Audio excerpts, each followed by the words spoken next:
Šajā video mēs ar jums aprunāsimies par to, kā jums ir gājis pārbaudes darbā. Un tas arī ir vienīgais uzdevums, kas jums fizikā šajā nedēļā ir jāveic.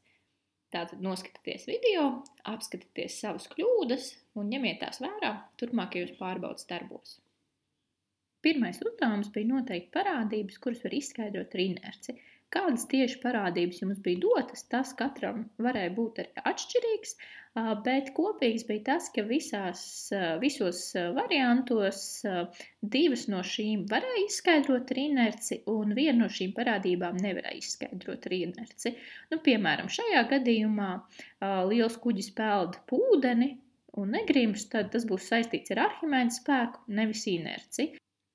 Atgādinu, ka inerce ir parādība, ka ķermenis, kurš atrodas miera stāvoklī, saglabā miera stāvokli, bet ķermenis, kas atrodas kustībā, turpina kustību. Tātad, piemēram, šajā uzdevumā, kad autobuss strauji sāk braukt, cilvēki krīt uz atpakaļ, jo inerces dēļ tātad viņi tā kā gribētu palikt šajā te miera stāvoklī. Ar otro uzdevumu jums veicās pietiekami labi, un šajā uzdevumā jums bija jānosaka dinamometra rādījums.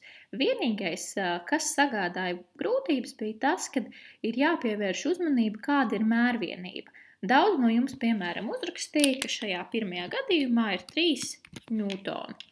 Bet, ja mēs ieskatāmies, tad šeit ir nevis ņūtoni, bet kiloņūtoni.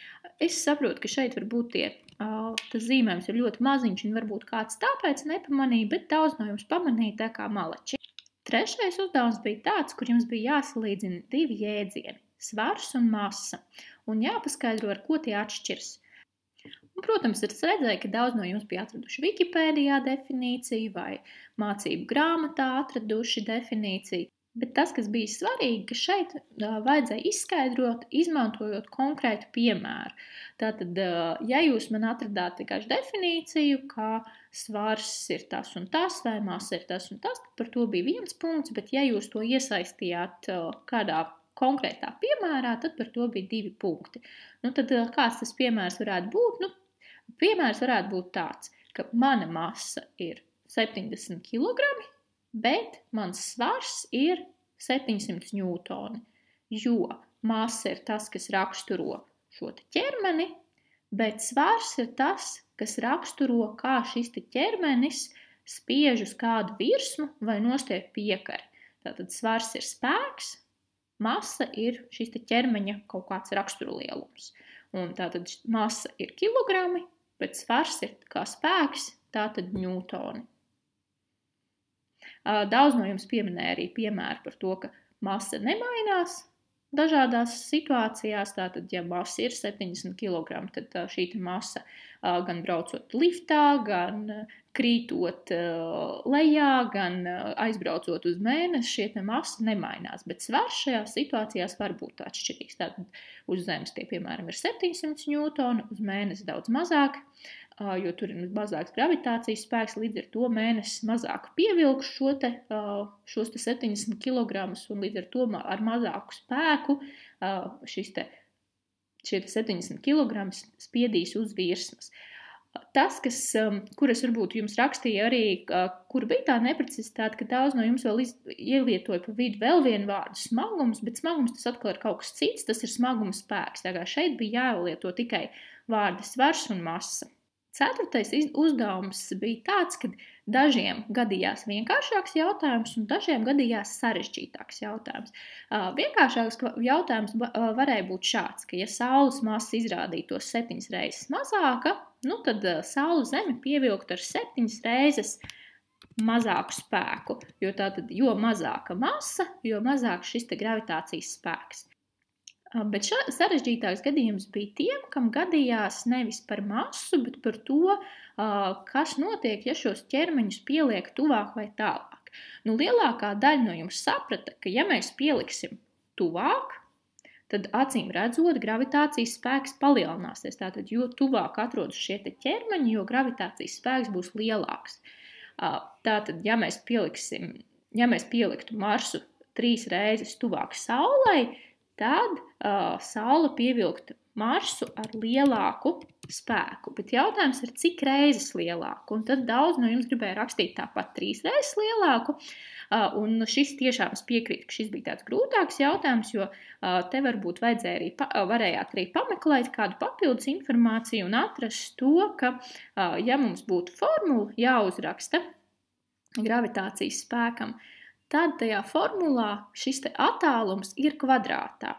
Tas nozīmē, ka ja Saulei un Marsam šis te attālums starp tiem mainītos 3 reizes, tad 3 kvadrātā jau ir 9, un tāpēc šis te spēks izmainītos 9 reizes.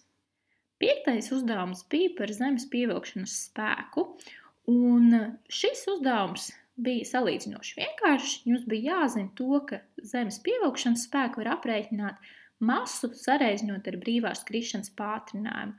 Masa mums ir dots 64, brīvās krišanas pātrinājums 10, līdz ar to tie ir 640 ņūtoni. Katram, protams, bija cits skaitlis, bet tas aprēķins būs tas pats. Tātad masa jāreizina ar 10. 6. uzdevums bija līdzīgs, tikai šeit, kas radīja varbūt sarežģījumu, ir tas, ka bija prasīts svars, bet nevis uz Zemes, bet uz kādas citas planētas. Svaru tieši tāpat kā smaguma spēku rēķina pēc formulas masa reiz brīvās krišanas pātrinājums. Un kāpēc tad tāpat rēķina? Jo atcerieties, ko mēs tikko runājām, ka svars ir tas, ar kādu spēku es iedarbojos uz virsmu.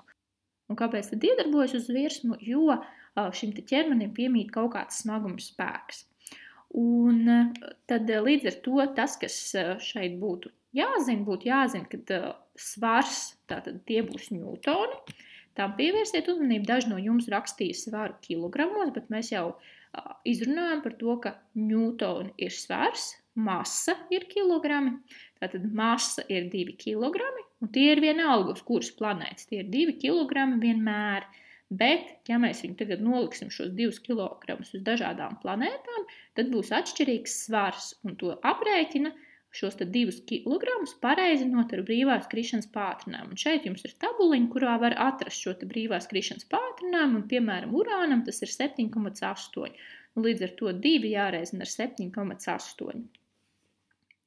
Katram no jums bija cita šīta situācija, piemēram, šeit man ir 2 kilogrami uz Zemes, 3 kilogrami uz Saules, 3 kilogrami uz Jupiteru, tātad, jebkurā gadījumā šī te masa jāreizina ar to, kāds ir brīvās krišanas pātrinājums uz konkrētā debesu ķermeņa. Un tātad šajā gadījumā, piemēram, 3 ar 22,9. 7. uzdevumā jums vajadzēja uzrakstīt piemēru, kad Berzas spēks ir traucējošs, un to, kā šajā situācijā var samazināt Berzas spēku. Viena daļa no jums nokļūdījās ar to, ka jūs uzrakstījāt tieši pretēji. Jūs uzrakstījāt tādu situāciju, kur Berzas spēks ir vajadzīgs. Piemēram, jūs rakstījāt, ka automašīna bremzē. Bet šīs nebūs piemēroti, jo mums ir vajadzīgs tā, kur viņa traucē, tātad, kur mēs gribētu no viņas tikt vaļā. Bet, ja automašīna bremzē, mums jau tieši vajag, lai būtu tas Berzas spēks, jo citādāk automašīna nevarēs apstāties. Tātad, pirmkārt, lai šeit jums būtu ieskaitīti punkti, jums vajadzēja izdomāt situāciju, kur mums tiešām traucē šī Berza. Un tas, ko jūs rakstījāt, piemēram, viena lieta jūs rakstījāt, ka kaut kādos mehānismos šie te zobratiņi nodilst ar laiku, jo ir šis te Berzas spēks. Un kā tad mēs varētu samazināt Berzas spēku? Jūs rakstījāt par to, ka, piemēram, varētu ieeļot šos zobratiņus. Tad, piemēram, jūs rakstījāt par to, ka slidotavā, tad, kad cilvēki izslidojas, tad tas ledus paliek grubuļains, un tad ir grūtāk paslidot, un tāpēc pārtraukumā šī mašīna nobrauc pa ledu un nopulē šo ledu, notīra ar birstēm, lai viņš atkal būtu gluds. Tad tas arī būs piemērs par to, ka Berzas spēku mums vajag samazināt, lai labāk slīdētu, un kā mēs to varam izdarīt. Tās situācijas, ko jūs varētu izdomāt, ir daudz un dažādas, tātad es pieņēmu visas tās, kur tiešām bija tā, ka Berzas spēks traucē, un jūs piedāvājāt kaut ko, kā to atrisināt. Ja jūs tikai pateicāt situāciju, kur Berzas spēks traucē, tad tas bija 1 punkts, tātad, ja pietrūk šis, kā to varētu samazināt. 8. uzdevumā jums bija jānosaka, vai ķermenis peldēs vai nogrims. un tas bija jādara izmantojot blīvuma tabulu. Kā var zināt, vai ķermenis peldēs vai nogrims? Ja tam ķermenim ir lielāks blīvums nekā šķidrumam, kurā viņš gribētu peldēt, tad viņš nogrims. Ja tas blīvums būs apmēram tāds pats kā šķidrumam, tad viņš kaut kur tur peldēs pa vidu. Bet, ja gadījumā šis te ķermenis būs ar mazāku blīvumu, tas uzpeldēs. To jūs noteikti varat arī iedomāties, kā tas dzīvē izskatītos, ja, piemēram, tā bumbiņa būtu no puta plasta, loģiski, ka viņa pa pašu virspusīti peldētu. Ja tas būtu kāds ķermenis, kam ir tas blīvums līdzīgs kā piemēram, tas ir ūdenim, gurķis sastāvā ar ļoti daudz ūdens, tad gurķis kaut kur viņš tur peldēs tajā ūdenī. Bet, ja tas būs, piemēram, dzelzslodīte, tad dzelzslodīte nogrims. Un tas, ar ko šeit ir jāuzmanās, te būtu jāuzmanās, kas jums ir tas šķidrums. Jo ne visos variantos šķidrums bija ūdens. Piemēram, šajā gadījumā šķidrums ir spirts, šajā gadījumā šķidrums ir benzīns, citā gadījumā šķidrums ir nafta, un tad līdz ar to jums jāatrod atbilstošā šķidruma blīvums un jāsalīdzina ar šo te ķermeni. Tātad, piemēram, šeit mums ir nafta un savs bērs. Tātad naftai mums blīvums ir 820 un bērzam 650. Tātad bērza blīvums ir mazāks nekā naftas blīvums. Un tas nozīmē, ka bērs peldēs. Un tas nozīmē, ka bērs uzpeldēs. Paskatāmies kādu citu variantu. Šķidrums spirts un ielikts ledus. Spirtam blīvums 800, leduma blīvums 900. Tātad tas nozīmē, ka ledus nogrims. Kas liekas interesanti, jo ledus ūdenī peld, bet spirtā ledus nogrimtu. 9. uzdevumā jums ir jānosaka, kāds ir cēlais spēks, jeb Arhimēda spēks pēc tā, kas jums ir dots tekstā. Atgādināšu, kā mēs nosakam Arhimēda spēku. Mums ir dinamometrs, mums ir piekarināts ķermenis, un mēs paskatāmies, ka, piemēram, šis te dinamometrs mums šobrīd rāda, ka tur ir 7 ņūtoni. Pēc tam mēs šo te ķermeni iegremdējam ūdenī, un mēs redzam, ka tas dinamometrs rāda mazāk. Kāpēc viņš rāda mazāk? Jo kaut kas viņu ceļ uz augšu. Un tas kaut kas ir Arhimēda spēks, jeb cēlais spēks.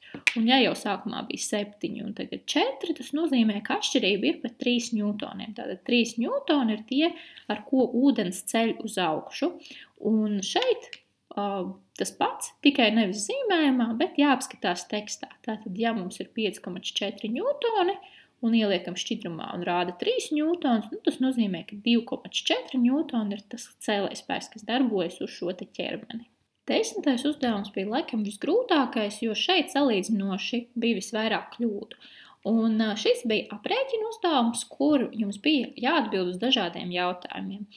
Un daži no šiem jautājumiem bija vieglāki, daži grūtāki. Piemēram, mums šeit viens jautājums ir tāds, ka jānosaka plosta tilpums. Kā mēs to varam izdarīt? Mums ir teikts, ka plosts sastāv no 9 baļķiem, katra baļķa tilpums 0,5.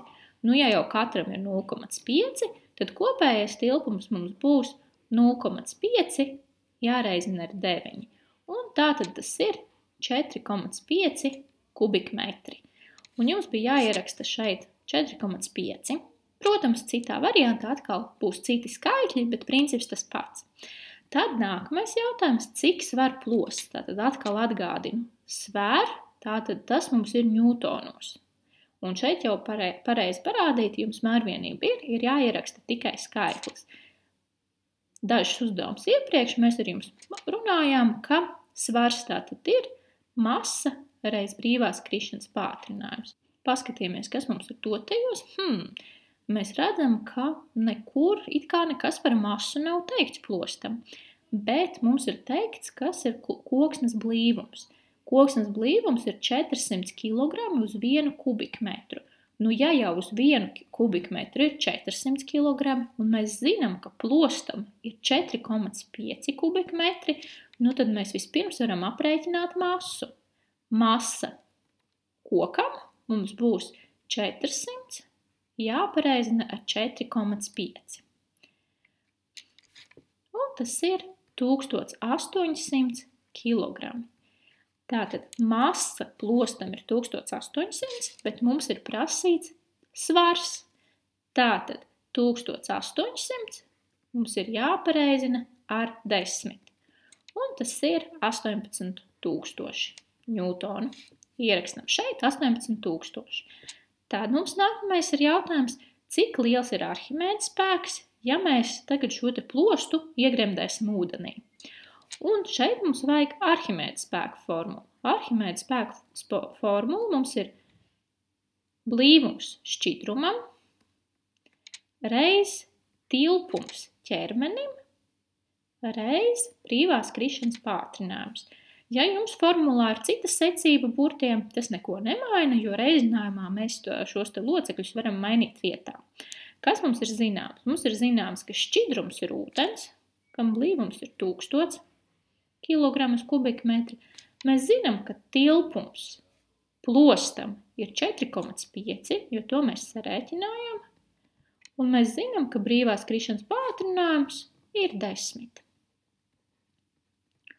Un līdz ar to rezultātā mēs iegūstam, ka Arhimēda spēks ir 45,000 ņūtoni. Nākamais jautājums ir, cik smagu kravu tad mēs varam uzkraut uz šī plosta? Ja jau tas plosts var noturēt 45,000, pats plosts sver 18,000, tas nozīmē, ka tā krava nedrīkst pārsniegt kopā ar pašu plostu šos te 45,000. Nu, tad cik var būt pati krava? Pati krava var būt 45,000 mīnus 18,000. Un tas ir 27,000 ņūtonu. Un tad jautājums, cik tad tas ir kilogramos? Mēs zinām, ka svars ir masa reiz 10. Nu, tad, ja mēs zinām, ka šis te svars kopā ir 27,000, nu, tad tas nozīmē, ka masa mums ir 2700. Jo, ja mēs 2700 pareizināsim ar 10, mēs dabūsim 27,000, un tas tād būtu svars. Jā, un šis tiešām bija grūtākais uzdevums, jo, kā jūs redzat, te ir vairāki āķi. Ja? Tātad bija vispirms jāprēķina masa, ko varējāt varbūt palaist garām, pēc tam bija tas, ka šis te krava, ka šeit ir prasīta krava tieši, nevis viss kopējais svars, bet tieši kravai svars. Un pēc tam bija no šī svara jātiek atpakaļ uz kilogramiem. Bet man prieks, ka bija arī skolēni, kas ar šo tika galā. 11. uzdevums bija tāds, kur jums bija situācijas apraksts, un bija jānosaka, kāda tad bija pētāmā problēma šajā situācijā, nu un tad vai nu tas Jāņa pieņēmums apstiprinājās vai neapstiprinājās. Kas ir svarīgi? Kad jūs rakstat pētāmo problēmu, tas nozīmē, ja esmu iekavās ierakstījusi, ka tas ir pētāmais jautājums, tad tas ir jānoformulē kā jautājuma teikums. Un līdz ar to, ja mums bija jānoskaidro, kā mainās kuģa iegrimi atkarībā no ūdens blīvuma, tad principā šo te teikumu mēs varam arī izmantot kā pētāmo jautājumu.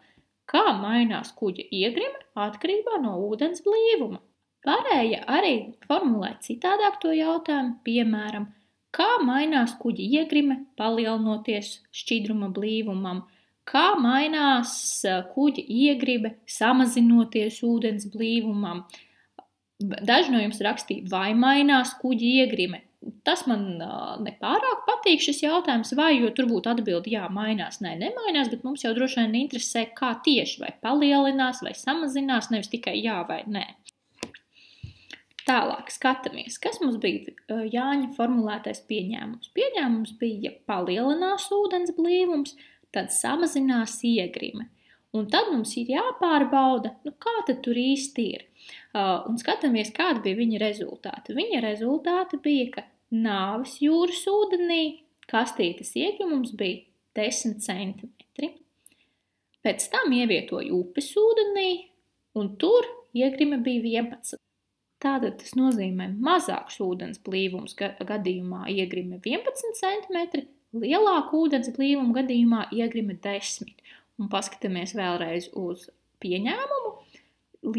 Ja palielinās ūdens blīvums, tad samazinās kuģa iegrimi. Tā tad viss kārtībā. Lielāks ūdens blīvums, mazāka iegrime. Un tas būtu arī šeit jāuzrakst pie tā otrā. Bet kāpēc es šeit to jau arī pierakstīju ar šādu tekstu? Jo fizikā vienmēr ir ļoti svarīgi atsaukties uz tiem saviem eksperimenta rezultātiem. Jo citādi kāda jēga, ka mēs veicam kādus mērījumus, ja mēs vienkārši uzrakstam, palielinās, samazinās, mums vajag pamatot ar konkrētiem skaitļiem. Vislabāk būtu, ja jūs atrastu, kāds tad ir tas ūdens blīvums upē un kāds tad ir ūdens blīvums Nāves jūrā. Jāņa pieņēmums apstiprinājās, jo gadījumā, kad bija mazāks ūdens blīvums, iegrima bija 11 cm, bet gadījumā, kad bija lielāks ūdens blīvums, iegrima bija 10 cm. Un šī tad mums būs pilnvērtīga atbilde uz jautājumu. Ja jūs bijāt uzrakstījuši tikai to, kad apstiprinājās, ka bija mazāks vai bija lielāks, tad ir viens punkts, ja jūs izmantojāt konkrēti šos te skaitļus, lai pamatot savu atbildi, tad par šo jautājumu varētu iegūt 2 punktus. Pēdējais uzdevums testā bija uzzīmēt zīmējumu un augšu pielādēt to šajā te uzdevuma LV vietnē. Tātad, kas jums šeit bija jādara? Jums bija jāuzzīmē situācija, kad kuģis peld pa upi pret straumi un jānorāda visi spēki, kas šeit darbojās. Tātad man būs kuģis, man būs upe, pa ko šis te kuģis peld, un man tagad būtu jānorāda visi spēki, kas uz šo kuģi darbojās. Atceramies, ka katram spēkam ir kaut kāds pielikšanas punkts, un parasti smagumu spēku mēs zīmējam no šī te ķermeņa vidus. Tātad es jau pateicu priekšā, ka viens no spēkiem, kas šeit darbosies, būs smaguma spēks. To apzīmēja F un apakšā mazais G burtiņš. Un pierakstam blakus, ka tas ir smaguma spēks. Smaguma spēks tātad velk kuģi uz leju, un ja nebūtu ūdens, tad, protams, tad tas kuģis nonāktu te, kur pieņemsim grūns upes. Bet ir kaut kāds spēks, kas darbojas pretī un kas to kuģi notur. Un mēs jau zinām, ka tas spēks ir Arhimēda spēks. Un tas nozīmē, ka uz augšu ir jāzīmē tikpat liels spēks kā uz leju, jo tas kuģis noturās, viņš nenogrimst. Un Arhimēda spēku mēs apzīmējam ar FA un pierakstam, ka tas ir Arhimēda spēks.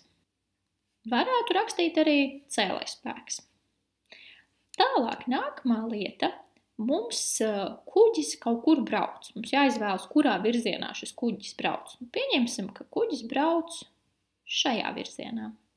Tad ir kaut kāds spēks, ir dzinējs kuģim, kas viņam liek braukt šajā virzienā, jo tas, kas mums ir teikts, ka straume mums ir pretējā virzienā. Ja tam kuģim nebūtu nekāda dzinēja, tad jau tas kuģis peldētu pa straumi. Tas nozīmē, viņam ir kaut kāds dzinējs, un šis dzinējs rada vilcēju spēku. Bet ir kaut kāds spēks, kas to kuģi bremzē. Tā ir straume, un tātad ar straumi tas ir ūdens, un ūdens rada kuģim šo pretestības spēku. Tāpēc pretējā virzienā mums ir pretestības spēks. Šajā gadījumā mēs īsti nezinām, cik tas pretestības spēks ir liels, vai viņš ir tikpat liels kā vilcēja spēks vai mazāks. Lielāks gan viņš nedrīkst būt, tad šī būta nedrīkst būt garāka, jo ciādāk jau tas kuģis nekur netikt uz priekšu. Un līdz ar to mēs vienkārši uzvelkam viņu vai nu tādu pašu vai mazāku. Ja būs tie spēki vienādi, tad tas kuģis varēs vienmērīgi peldēt. Ja tas spēks uz šo pusi būs lielāks, tad kuģis peldēs arvien ātrāk. Un šeit mēs pierakstam, ka tas ir pretestības spēks. Es apzīmēšu ar F un mazo P burtiņu. Pretestības spēks. Es ieskaitīju arī tad, ja jūs to nosaucāt par berzes spēku, bet berzi parasti lieto tad, kad ir kādas virsmas. Tagad, kad ir šķidrums vai gaiss, tad mēs parasti lietojam vārdu pretestība. Kur bija kļūdas? Kļūdas bija tajā, kad tie, kas bija pareizi uzzīmējuši, tie nebija varbūt atšifrējuši šos nosaukumus, piemēram, atstājuši tikai burtus, bet te bija prasīts, ka ir jāpieraksta nosaukums. Tātad burts tas nav nosaukums, tas ir apzīmējums. Tad daži no jums šīs te bultiņas bija uzzīmējuši, piemēram, blakus kuģim. Tātad, man ir kuģis, jūs bijāt uzzīmējuši šādi, un, piemēram, uzzīmējuši blakus, kad ir šis te smagumspēks. Bet bultiņu mēs tātad zīmējam tieši pie tā objekta, uz kuru tas spēks arī iedarbojās, nevis kaut kur blakus. Daudz, starp citu, nebija vispār ūdeni iezīmējuši, kas arī, to es neieskaitīju kā kļūdu, bet, ja jau mums uzdevumā ir teikts, ka tas kuģis brauc pa ūdeni, tomēr loģiski būtu to ūdeni uzzīmēt. Tā kā paldies jums par darbu, un es ceru, ka pēc manas šī video skaidrojuma kļuva skaidrs, kur jums bija kļūdas un kāpēc.